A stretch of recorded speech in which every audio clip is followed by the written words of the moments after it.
Des billets d'avion qui permettront peut-être à certains d'entre vous de s'envoler pour la Corse cet été. Et ça tombe bien, car on vous emmène ce soir précisément à la découverte du célèbre GR20. 15 étapes, 180 km du nord au sud. C'est l'une des randonnées réputées les plus difficiles d'Europe. Mais avec un peu de volonté et de l'entraînement, on peut y arriver. Et c'est une aventure, vous allez le voir, extraordinaire.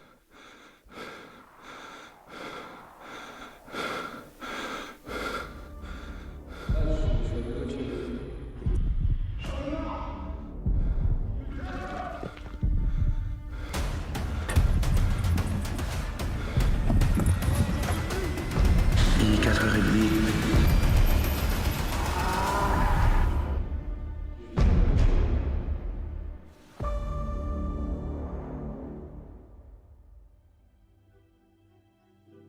Au cœur de la Méditerranée se trouve le fameux GR20. Créé en 1972, le GR20 est la grande randonnée la plus difficile d'Europe. Cumulant plus de 11 000 mètres de dénivelé positif et répartie sur 180 km, elle traverse la Corse du nord au sud, en allant de Calenzana à Conca. Il est divisé en 16 étapes officielles. Chaque année, près de 20 000 personnes s'y lancent. Certains le bouclent en 15 jours, d'autres abandonnent avant la moitié.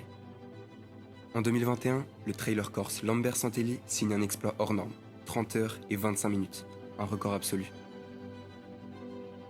On est loin de ce niveau, mais on veut tenter quelque chose d'ambitieux à notre échelle. Le GR20 en 7 jours. Nous, c'est Alexandre et Louis. On est meilleurs potes depuis tout petit, et on a toujours aimé passer du temps ensemble. Je regarde un peu. Que ce soit entre le sport, les sorties un peu risquées, Pour moi, je mourrais. les défis qu'on s'est donnés, les soirées entre potes et même les danses. On a tout vécu ensemble. Et puis forcément, après avoir partagé autant de moments, on avait envie d'aller encore plus loin. Et il y a un an, après avoir regardé la vidéo d'un youtubeur qu'on apprécie, on s'est dit « Mec, viens nous aussi on fait le GR20 ». Alors, on a demandé à nos familles. Elles ont dit vous deux, tout seuls, en Corse? Non. On a dit que c'était pour un projet scolaire. Elles ont dit bon, ok. Alors on s'est vu, on a réservé nos refuges, pris les billets d'avion, et nous voilà 4 mois avant le départ. La première étape de notre préparation a été de s'équiper d'un matériel qualitatif. Nous sommes donc allés à la rencontre de professionnels afin d'être bien conseillés. Au niveau des chaussures, on a analysé la plante de nos pieds afin de trouver le modèle idéal. Au final, on a opté pour des chaussures montantes et des semelles adaptées. Pour nos tenues, un choix s'est imposé dès le départ, la laine Mérinos. Issue du mouton Mérinos, cette laine est particulièrement fine et douce. Elle possède des propriétés naturelles, parfaitement adaptées à l'effort en montagne. Elle est thermorégulatrice, ce qui permet de rester au chaud lorsqu'il fait froid, tout en évacuant efficacement la chaleur lorsqu'il fait chaud. D'autres éléments étaient aussi importants, comme la gourde filtrante, indispensable si on ne tombe pas sur des sources, ou la lampe frontale pour les départs tôt le matin.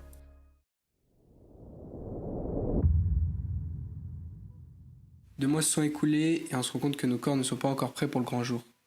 Pour réussir ce défi, il va falloir revoir nos habitudes. Notre alimentation notamment pose un vrai problème. C'est pourquoi nous avons décidé de se tourner vers un aspect souvent négligé dans le sport, la nutrition.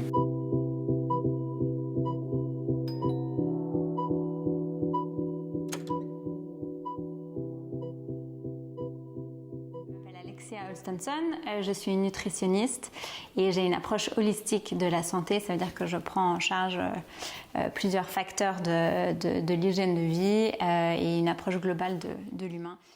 Pour commencer, quels sont les apports caloriques nécessaires pour ce genre de défi ? On va dire entre 3500 et 4000 calories par jour pour faire plus de 10 heures de marche avec de l'altitude, avec une charge, avec une température variable. C'est ce qui déterminera cette fourchette entre 3500 et 4000. Par rapport à l'hydratation, quand on fait du sport, on perd de l'eau, mais on ne perd pas que de l'eau, on va perdre des minéraux essentiels comme le sodium, le potassium, le magnésium, et d'une manière ou d'une autre. Et si on consomme que de l'eau minérale tout au long, on ne va pas se reminéraliser suffisamment. Ça va favoriser une déshydratation, un déséquilibre au niveau de ces minéraux. Et pour ça, l'utilisation d'électrolytes peut être intéressante. Et puis surtout, ce qui est important, c'est vraiment de s'hydrater à intervalles réguliers aussi pour lutter contre la déshydratation. La dernière étape de notre préparation est essentielle. La plus importante pour réussir le GR20, c'est la préparation physique. Sans elle, impossible de tenir à long terme. face au dénivelé colossal que nous allons devoir endurer jour après jour. Pour cette étape clé, nous avons rencontré Jérôme Bandira. Ancien athlète de haut niveau, il a participé aux mondiaux d'aviron en 2003. Aujourd'hui, il entraîne des athlètes de haut niveau à Lausanne. Alors on en a profité pour lui demander quelle était la qualité principale requise pour réussir le GR20. Pour moi, c'est très clair que c'est une base d'endurance, hein, donc en termes physiologiques. Donc c'est la qualité principale des personnes qui réalisent ce genre d'épreuves. Ce sont des personnes qui sont entraînées en endurance. Alors l'endurance, c'est la capacité physique de reproduire un effort dans une intensité qui est modérée, pendant une longue durée. Pour entraîner des qualités physiques qui permettent de faire ce genre d'épreuve, donc moi je dirais qu'il faut entraîner l'endurance sur deux manières. Il y a l'endurance cardiovasculaire, donc tout ce qui va être lié au cœur, aux poumons, on va dire au transport de l'oxygène dans le sang. Donc ça, c'est un entraînement qui se réalise par exemple la marche ou la course de manière spécifique pour cette épreuve-là. Il y a aussi un entraînement d'endurance musculaire qu'il faut pas négliger. En tout cas, ce que je préconiserais, c'est d'essayer de faire quand même des exercices qui vont renforcer les muscles des jambes, du dos, un peu tout. Finalement, c'est un sport complet aussi, la marche, la course, même à basse intensité. Ok, et pour la fatigue, comment est-ce qu'on va pouvoir la gérer ? Pour gérer la fatigue, moi je pense qu'il faut être très préparé au niveau de l'hydratation et de l'alimentation. C'est assez mental, hein. Faut être prêt à tolérer la douleur, à tolérer la fatigue au bout de 3-4 jours. Hein, on n'arrive qu'à la moitié, on est déjà un peu fatigué, voire très fatigué. Donc ça se prépare en amont. Après la nutritionniste et le coach sportif, il ne restait plus que notre discipline. Mais très vite, un doute s'est imposé. Louis, pris entre le rugby et la danse, il n'arrive pas à trouver du temps pour s'entraîner. Et moi, encore fragilisé par ma jambe cassée, elle est loin d'être assez musclée. Alors, des voix commençaient à tourner dans nos têtes. Imagine que tu te blesses. Et si tu n'étais pas prêt ? Faut-il abandonner ? On commençait sérieusement à douter sur notre réussite. Mais on n'a rien lâché, et on s'est entraîné sans compter les heures.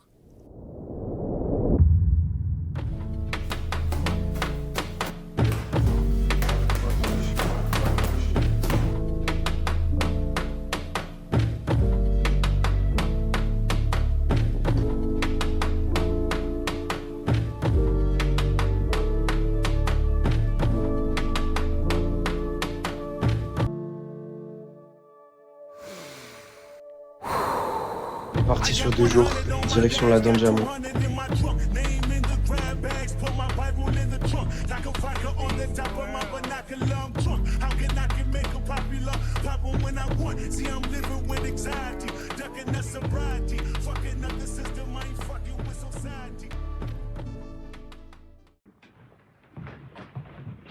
Bon, prêt à retenir les souvenirs ? Retour au jour 1 surtout. Allez, c'est parti.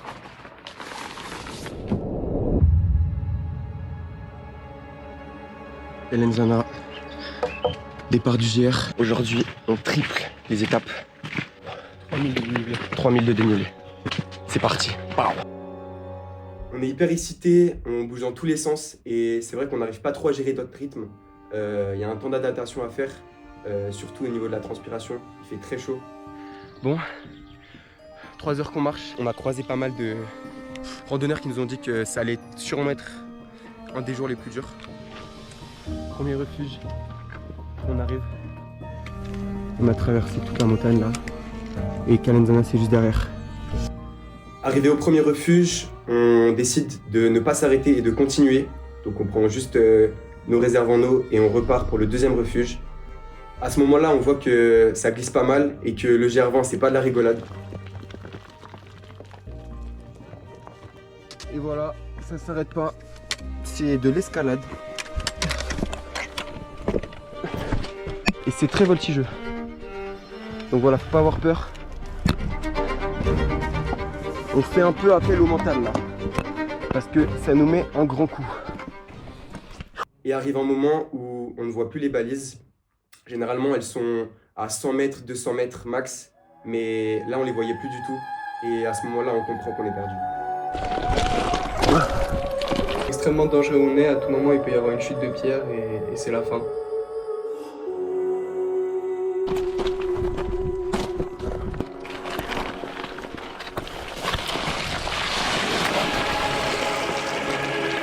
sais pas où on va. Du coup, on s'arrête. Alexandre, il essaye de regarder sur Google Maps où on est. Et on a eu de la chance parce qu'on avait de la connexion. Donc on se dit qu'il faut qu'on remonte en haut sans tarder, en faisant attention. On commence à voir l'adrénaline qui monte. Le mental, il est au plus bas parce qu'après, il nous reste encore une étape. Donc là, à ce moment-là, c'est vraiment dur. On arrive en haut, on est éteint. Et on se dit vraiment que c'est de l'énergie perdue, mais surtout du temps perdu. On arrive sur une descente qui est hyper technique. Depuis ce matin, on n'a mangé que 3 pains au lait. On n'a plus de réserve d'eau depuis 2-3 heures. Et là, on commence vraiment à se sentir mal. La tête, elle commence à tourner. À ce moment-là, c'est vraiment une sensation inexplicable où on puise nos dernières ressources en nous. On a juste envie de s'asseoir, manger. Bon, on est reparti pour la dernière étape. Juste envie de vouloir d'arriver, de pouvoir dormir. Parce qu'aujourd'hui, c'est vraiment très dur. Et moi, je commence juste à avoir envie de rentrer chez moi, faire un câlin à ma mère. Mais je sais que c'est pas possible. Et pendant 7 jours, je vais être isolé en Corse avec un seul objectif, c'est de marcher pendant 7 jours. Donc je commence un peu à déprimer et je me demande si je vais réussir à finir ce GR20 en 7 jours ou si j'abandonne dès le premier jour. Et en plus, on voit le refuge. On arrive à Ascostagno à 22h, on est lessivé, on va au resto et là on rencontre quelqu'un. Il s'appelle Julien et retenez bien son nom car cet homme nous a probablement permis de finir ce GR20 en 7 jours. Il est 5h50. On vient de se réveiller. On est parti. Le jour 2, je suis parti avec Julien et son groupe de trail. Et Julien, c'est un trailer corse qui connaît le GR20 comme sa poche, mais c'est aussi un mec en or qui nous a pris sous son aile dès le premier soir pour nous aider et nous rassurer. Et avec le groupe, on se dirige vers un endroit très particulier, c'est le Cirque de la Solitude. Un ancien tracé du GR qui a été complètement fermé suite à un éboulement provoquant une dizaine de morts.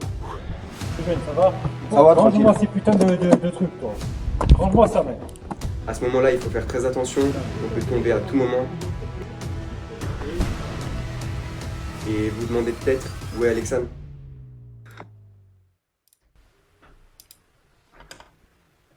Et bah moi à ce moment-là, je suis dans le bus. Ce matin j'ai laissé Louis seul avec le groupe de trail et j'ai pris le bus. La raison à ça, c'est que 2 mois avant le GR20, j'ai été diagnostiqué d'une asymétrie musculaire due à une scoliose. J'ai pas eu le temps de la traiter à temps. J'ai tellement mal au dos. J'ai donc décidé de sauter une étape et de rejoindre Louis au refuge suivant. Après avoir monté le Cirque de la Solitude, il reste une petite descente. Et comme je suis avec des trailers, ils se mettent à courir. Donc je me mets à les suivre. J'ai juste envie de revoir Alexandre, pour voir comment il va. Louis il arrive étonnamment plus tôt que prévu au refuge. Et c'est là où je comprends que sa motivation elle est sans fin et que je comprends que c'est sûrement grâce à lui que je vais réussir à finir ce GR20. C'était hyper beau. Et bah... C'est reparti. Le deuxième jour, on commence à en avoir marre de notre confort. Enfin arrivé au refuge. À ce moment-là, on réalise aussi qu'on n'a pas le même confort qu'en Suisse. Là, on est confronté à des douches gelées. Bienvenue dans ma douche. Aussi spacieuse que jamais, avec une eau brûlante. Tourne le truc pour la mettre chaud. Elle est juste froide. Non, si tu tournes le truc. Ça ouais. On dort sur des palettes, à nous faire mal au dos pendant toute la nuit. Et c'est quelque chose qui n'aide pas autant sur le plan physique que sur le plan mental. Le matin du jour 3, il était particulier. C'est la première fois qu'on part pendant la nuit. On met les lampes torches. C'est un jour où on fait la plus longue étape du GR20. Mais comme on en fait une aujourd'hui, on décide d'y aller vraiment tranquillement. Franchement, mentalement, ça allait beaucoup mieux. On voyait des paysages tous autant magnifiques chaque kilomètre qu'on faisait.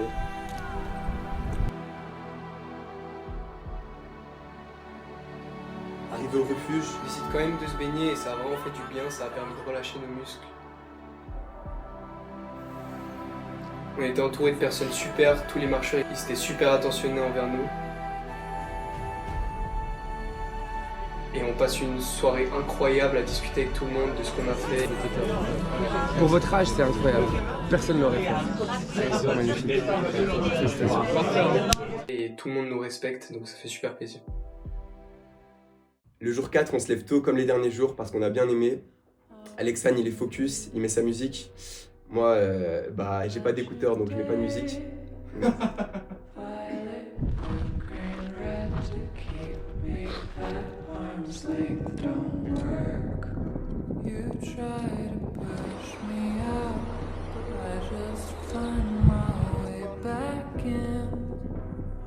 On finit la montée, on s'arrête et là, on prend enfin le temps de regarder ce qu'il y a autour de nous.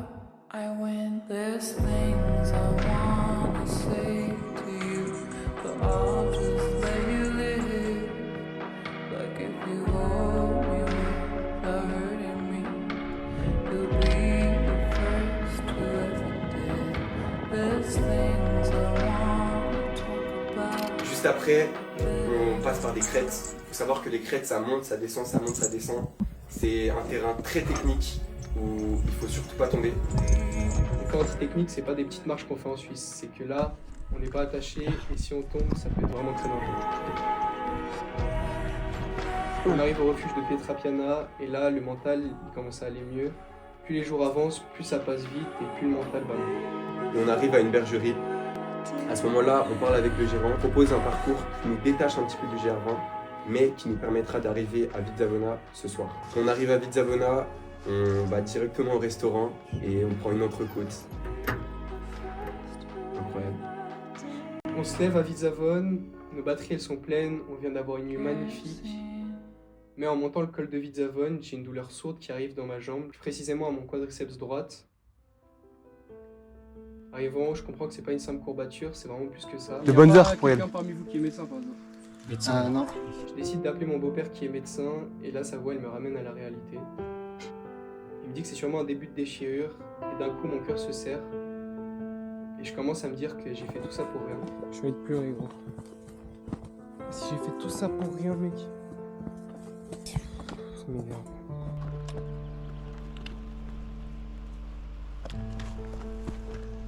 Compliqué là. Alex arrive presque pas à plier le genou. Arrivé au refuge de Capanel, je décide de prendre 2 antidouleurs car la douleur était vraiment trop forte au point que je n'arrivais presque plus à marcher. Et d'essayer de me faire un bandage comme je peux.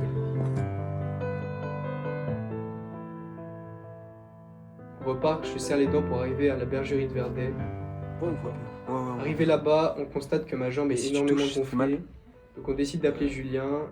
Et pour Julien, c'est clair, si ma jambe n'a pas dégonflé d'ici demain et qu'elle me fait pas moins mal, je ne pourrai pas repartir le lendemain. Alors on ne perd pas espoir et on prie pour que la nuit nous porte chance.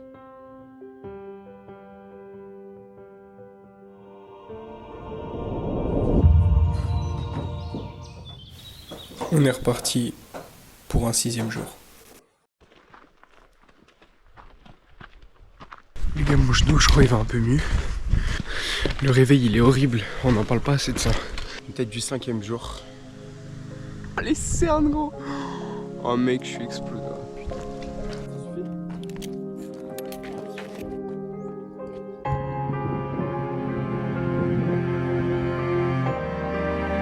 Je crache tous mes sentiments sur le rocher. Sur un paintbrush. Là, je suis à 2 doigts de chialer, frère. C'est juste magnifique. Souffrance, mais au moins t'as le bonheur après. Magnifique. Soleil tombe au bar. Après une montée.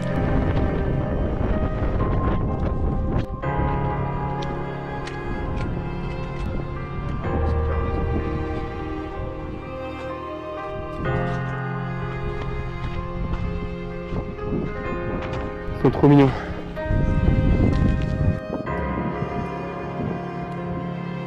Les gars, c'est annoncé demain on triple et on finit. Que ce soit dans la douleur ou pas, on va le finir. Demain, c'est la triplette. Allez, ciao, bonne nuit.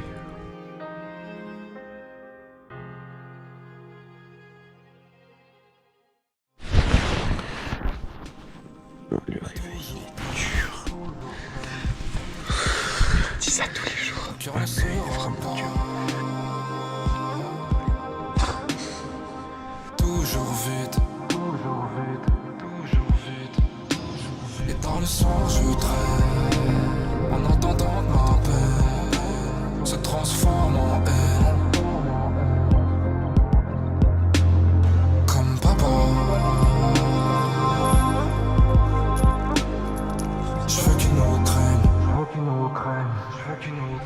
Je voulais le monter aujourd'hui, je vais jongler avec. Demain je pisse dessus et je pars sur un mec. Je suis qu'un homme, je kick comme un extraterrestre. Arrête, tu vas te faire mal. Je te laisse pas mes restes. Te demande pas pourquoi les billets on aime câliner. Et pourtant même au reste tu me verras jamais tapiner. Je t'abîme ma bim, je dois t'oublier. Je suis le jean de mon jean, je suis bousillé. Je crache tous mes sentiments sur le rocher. Si le rap paye plus, je te dis pas non.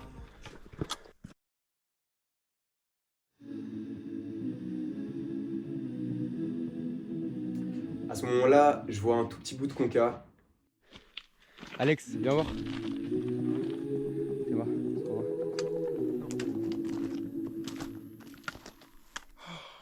Je vois dans ses yeux qu'il est trop heureux. C'est incroyable. On a ce sentiment de réussite. On arrive enfin. Go. Putain. La première action qu'on a eue, c'était d'avoir fini cet enfer. Juste de pouvoir retrouver nos familles, nos amis, nos proches. Je pense que c'est bientôt. Ce GR20, ça a été la semaine la plus dure de notre vie. Où à chaque moment, on avait un seul désir en tête, c'est de rentrer. Et être dans les bras de notre mère comme quand à 8 ans, on avait peur du noir et qu'on avait besoin de son réconfort.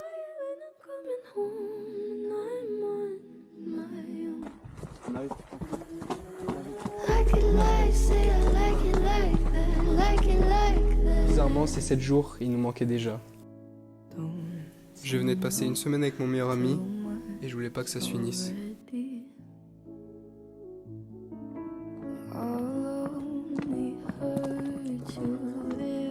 Ce qu'on a appris durant ces 7 jours, c'est déjà à quel point l'entourage est important.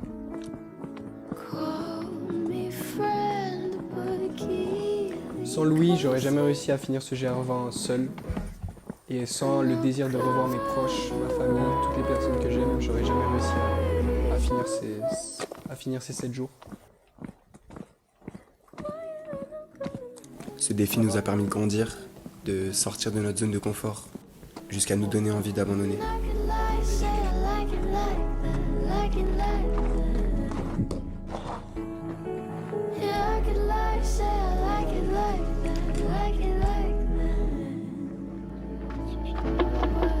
C'est fait. C'est fait.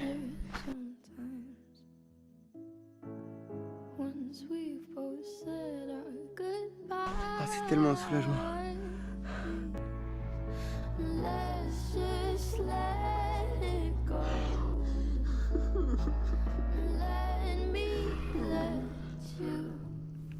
Alex, rappelle-toi de tout ce qu'on a vécu.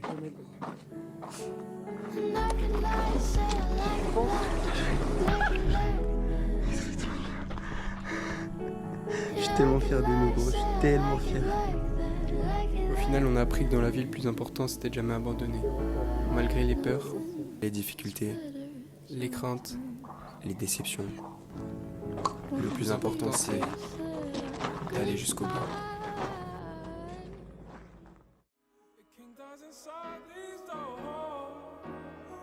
J'ai jamais vu un mec aussi désorganisé. Ça fait 15 minutes. Il cherche son chapeau. Ah, bah il est là. Bah, Il est 4h30. Réveil pour le 3e jour. On a mal dormi parce qu'on a dormi sur des planches. Je suis prenais toute la place. Et apparemment je prenais toute la place. Ça va? Je t'ai baisé quoi?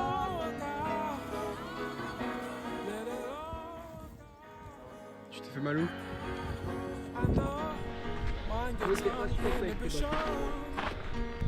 Va bien me faire. Reste 2 mètres en dessous alors. Est-ce que je fais exprès? Bah non, mais c'est pour ça que tu casses. Bah d'accord, alors est-ce que je fais exprès? Non. Donc c'est à toi de reculer. Attention, non, tu fais attention. C'est grand. C'est pas moi qui fais attention pour toi. Bah tu peux juste reculer, frère. Non. Si.